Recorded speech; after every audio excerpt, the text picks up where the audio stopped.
What does one of the world's most expensive diamonds, the $200 million plus Hope Diamond, have to do with the Australian property market? Well, once you understand that, you'll start to realize exactly how broken our property market is.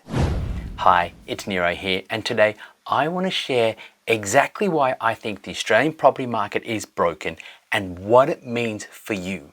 I'm going to first share the concept on a whiteboard, and then I'm going to give you data and charts to back it up. Now, be warned, you may not like what I have to say.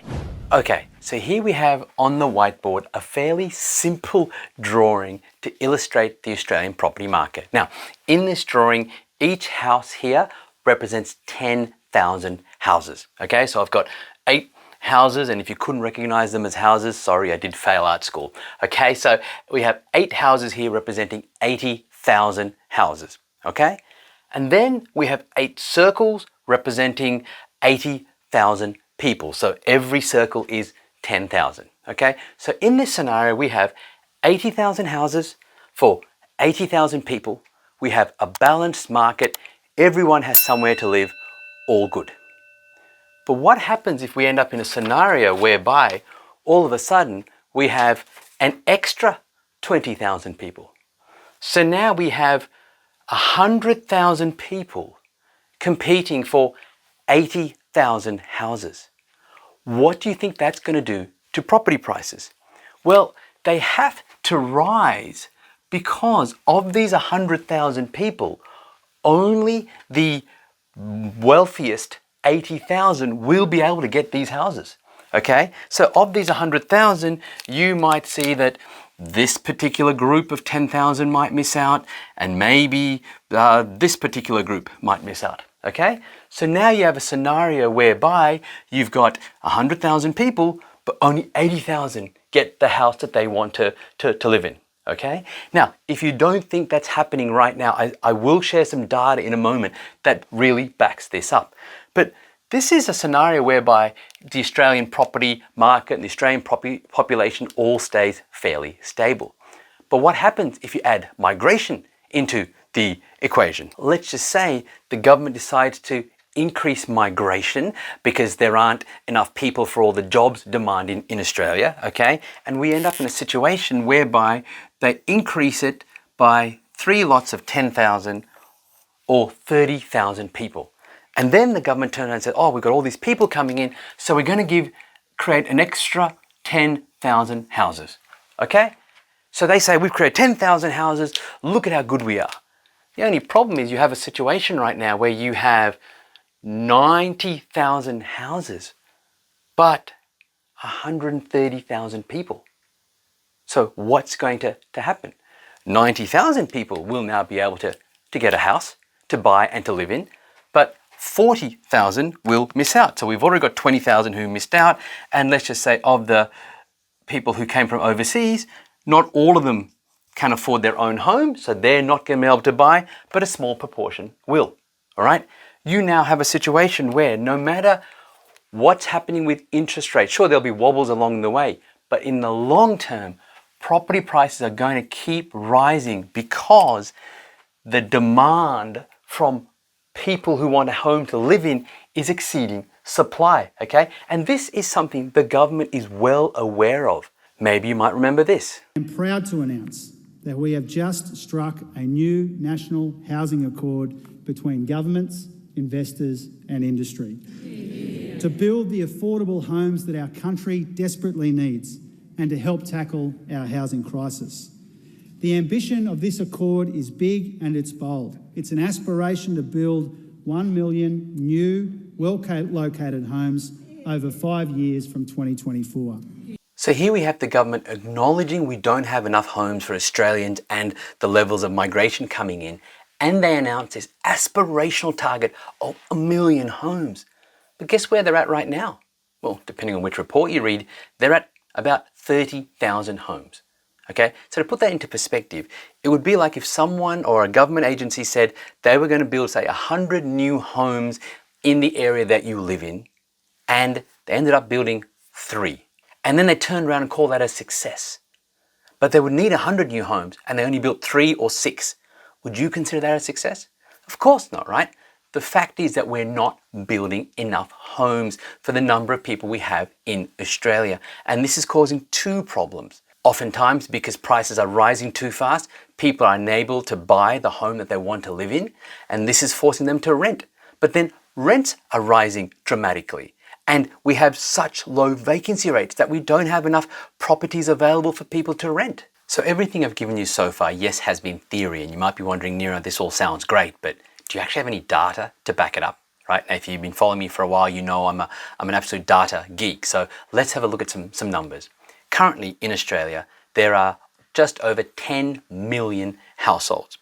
And of those 10 million, approximately only 240,000 are for sale. So that's about 2.2% to 2.4%, okay? That's the lowest number of properties on sale in recent history, okay?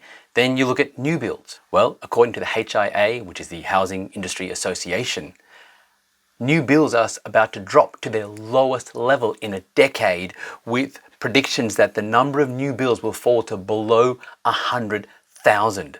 So we've got the lowest number of properties available for sale in recent history, the lowest number of new builds in the last decade, and yet when we don't have enough properties just for people living in Australia right now, the government is forecasting over 200,000 people, permanent migrants, to be coming into Australia in just the next 12 months alone. So we don't have enough properties. We're building 100,000 maybe, and we've got 200,000 people coming from overseas. The numbers just don't add up, right? And so the fact is that demand is going to keep outstripping supply. So going back to my story about one of the world's most expensive diamonds, the Hope Diamond, why is it so expensive at over $200 million? Okay, it's because there's only one of them. So, all right, it's an extreme example. Let's look at just diamonds in general, right? They're expensive. Why? Because lots of people want them. And there are more people who want diamonds than there are diamonds that are available. And hence, prices are continue to stay high over the long term. Of course, there are some wobbles, okay? Nothing in the economy goes straight up all the time, okay? There are some wobbles, and right now, the property market over the last few months has been in a bit of a wobble. But long term, property prices are set to rise, just like diamonds are set to rise. Now, of course, you might be saying, yeah, Nero, but diamonds are a luxury, property is a need, and it shouldn't be this way. I get it. Property is a need. We all deserve to have a roof over our head. I'm not saying this is ideal. In fact, I said the property market is broken. But what does it mean for you, though, if you are someone who is able to afford property? Well, coming back to my little diagram from earlier on, if you are someone who's in the green circles and you can afford to buy property and buy an investment property right now, then the odds are you should, because property prices keep rising over the long term. And if they do, you do not want to be someone who's sitting in these green circles right now and you can afford property.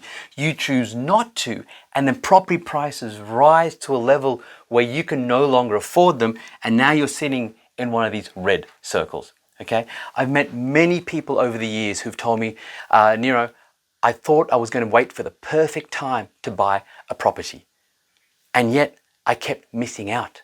One client in particular, they told me, look, we were going to buy property in the late 80s. And then we had the recession we had to have, and property prices were going to crash, or they were supposed to crash. So we chose not to buy. And then there was the dot-com crash. And then there was the post-Olympic Games crash in Australia, especially Sydney and Melbourne. And then there was always something, the GFC. Every time we thought that there was a time to wait and we were going to get the perfect time and get a bargain, we kept missing out, and we just saw property prices rise and rise and rise. And now they're hoping that I can help them catch up on lost time. But the fact is, it's really difficult. The only thing I can do is say, okay, this is where you're starting from right now. How do we make the best of the years you have ahead of you, right? And that's why I really hope that when you're getting this information, you understand that wherever you are right now, if you are someone in one of these green circles who can afford property, because the Australian property market is broken, because we don't have enough homes for everyone who wants to live here. And this is placing all sorts of pressures on the rental market as well, which I'll talk about in a future episode. But the fact is, if you're someone who can buy property, I really think that you want to consider getting into the market, buying an investment property, and riding the inevitable wave of growth that's going to be coming over the next few years. Hi, it's Nero here again, and thanks so much for watching. If you like what you saw and you're looking for a proven recipe, a blueprint on how to build a property portfolio that gives you passive income, then click the link below this video and get a copy of my book, Wake Up Wealthier: How to Build a Property Portfolio That Pays You an Income Each and Every Month. Okay, when you click the link and you download your book, you can get both the digital version and the audio version in case you don't like reading.